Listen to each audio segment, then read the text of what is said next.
Welcome to the Slop Temple. We pray this video helps. You start by verifying the essentials. Sign into the exact Google account your teacher uses because Classroom ties submissions to that account. Next, open the assignment and check its status. If it reads View only, you can't submit. Also inspect your file. Make sure it's an acceptable format and under the size limit.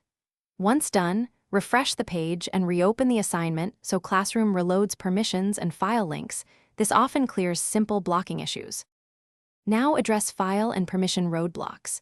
If your work is in Word or another format, convert it to Google Docs or export a PDF. Classroom handles those reliably. If the file is shared from someone else, ask for edit rights or make your own copy and attach that copy. Uploading a fresh file into your drive and reattaching forces Classroom to recognize it.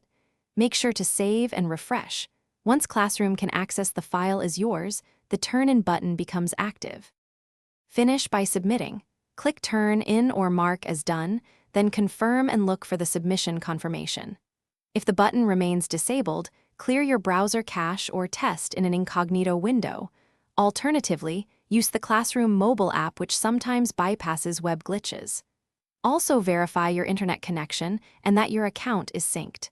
If timestamps or receipts don't appear, contact your teacher and request they reopen or accept.